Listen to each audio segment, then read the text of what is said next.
नमस्कार दोस्तों, मैं अंकुर उपाध्याय स्वागत करता हूं आप सभी का एक बार फिर से अपनी नई वीडियो में।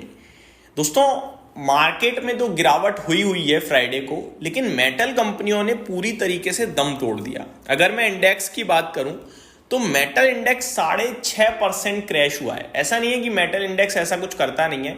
मेटल इंडेक्स एक हाई बीटा इंडेक्स है, बड़े बड़े मूव्स दे देता है, कभी किसी खबर पे कभी किसी खबर पे। लेकिन ये जो 6.5% का था, ये बहुत बड़ा मूव था। 3% 4% तक का चलता है। नो डाउट मार्केट में जो कंडीशंस इस समय खड़ी हैं वो चीजें भी थोड़ी डिफरेंट हैं, टैरिफ से रिलेटेड है। अब मेटल्स की बात करें तो ट्रम्प साहब ने ना स्टील और एल्यूमिनियम पे तो टैरिफ लगाया था, लेकिन चपेट में आ गई हैं सारी की सारी मेटल कंपनीज। इस समय जो रेसिप्रोकल टैरिफ आया उसमें ट्रम्प साहब ने कहा कि जो मेटल्स पे पहले टैरिफ है उसे कंटिन्यू करेंगे, 25% का कोई अतिरिक्त या एडिशनल टैरिफ नहीं ला रहे हैं। और कॉपर पे तो उन्होंने कहा हम आगे नियर टर्म में लाएंगे। लेकिन अगर कंपनीज की बात करें तो यहाँ स्टील एल्यूमिनियम छोड़ो, हिंद कॉपर 9% क्रैश हो गया, यानी बहती गंगा में हाथ धोया है, ये कह सकते हैं आप। हिंदुस्तान जिंक की बात करें तो यहां भी बहुत भयंकर गिरावट देखने को मिली है। मैं आपको बताना चाहूंगा पूरे के पूरे सेक्टर में ही बड़ी गिरावट आई है। एक एक करके स्टॉक्स का नाम देता हूं पहले। वेल्सपन कॉप लगभग 5.5-6% टूटा है, Vedanta 8.5%, Tata Steel 8.5%, SAIL 5%, NMDC 7.5%, National Aluminium तो 8.5% टूटा है, Lloyds Metals 6%, JSW Steel 3.5%, JSL 7.25%, Jindal Steel 6%, Hindustan Zinc 7%, Hind Copper 9%, Hindalco 8%। तो बहुत ही बड़ी गिरावट बड़े लेवल पे देखने को मिली है। अब सवाल ये उठता है कि इतनी बड़ी गिरावट आई तो आई, आगे क्या करें?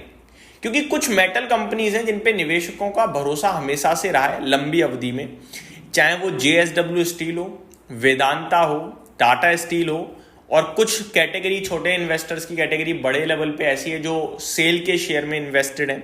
बाकी थोड़े कम फेवरेट स्टॉक्स हैं, लाइक हिंद कॉपर में, हिंडाल्को में भी काफी लोग इन्वेस्टेड हैं। दोस्तों, पहले तो मैं आपको ये बताना चाहूंगा, मेटल कंपनीज में ना जो प्रॉब्लम है वो प्रॉब्लम है कि यार इनमें इतने मार्जिन्स नहीं होते हैं कि आप टैरिफ मारोगे तो ये अपने मार्जिन्स को सेक्रीफाइस करके सस्ता रख लें, तो मार्जिन्स नहीं होते हैं, जिसकी वजह से डिमांड कम हो जाती है। अब ये महंगी होंगे तो डिमांड कम हो जाएगी ऑब्वियस है। बट चाइना के ऊपर भी टैरिफ है और चाइना ने यूएस पे भी लगा दिया है, तो प्रॉब्लम कहां बन रही है? प्रॉब्लम ये आपस में हो गई है। तो हमारे लिए दिक्कत तो है, बट ऐसी नहीं कि इतनी दिक्कत थी कि आप इस तरीके से रिएक्ट करो। तो रिएक्शन मुझे लगता है ये ज्यादा है। अब कुछ कंपनियां जो लॉन्ग टर्म में डेफिनेटली अच्छा कर सकती हैं और ये जो भाव है ये शायद मौके बन सकते हैं, उसके बारे में मैं आपके साथ शेयर करना चाहूंगा। लॉन्ग टर्म से मेरा मतलब है अगर कम से कम 1.5 साल नहीं रख सकते हो तो फिर ये वीडियो मैटर नहीं करती है, क्योंकि पोजिशनल बेसिस पे तो अभी मार्केट की धज्जियां उड़ी पड़ी हैं, तो क्या ही हम बात करेंगे। अब इस भाव में इस समय अगर मैं इन्वेस्टर से बोल दूं कि बेच दो और गिरेगा, तो वो भी गलत है। 2 साल से मेटल इंडेक्स लोस पे ट्रेड कर रहा है, 10,300 कुछ के हाई लगा के 8,500 पे मेटल इंडेक्स पड़ा है, तो ऑलरेडी 20% डाउन है अपने हाई से। स्टॉक्स अच्छी क्वालिटी के स्टॉक्स नीचे पड़े हैं, तो फिर मतलब नहीं बनता लॉन्ग टर्म निवेशक को निकलना। क्वालिटी स्टॉक्स में अपॉर्चुनिटी तलाशेंगे तो ही ज्यादा बेटर रहेगा। अब कौन से स्टॉक्स हैं उस पर आता हूं। देखो, सबसे पहले मैं आपको बात करता हूं वेदांता के बारे में।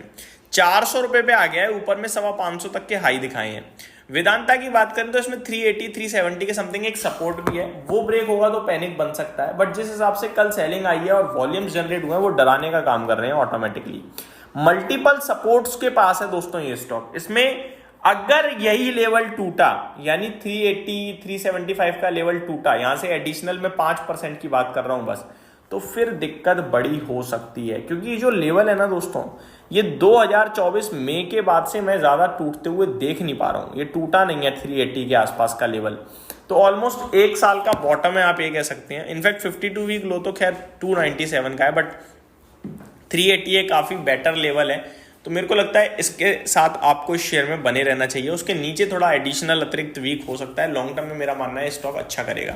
अगर थोड़ा सेफ्टी देखनी है मेटल्स में, तो मैं हमेशा कहता हूं जेएसडब्ल्यू स्टील और एपीएल अपोलो ट्यूब्स में ध्यान दीजिए। जेएसडब्ल्यू स्टील दोस्तों कितना भी बाजार कुछ भी करे, ये सदाबहार शेयर रहा है लंबी अवधि में।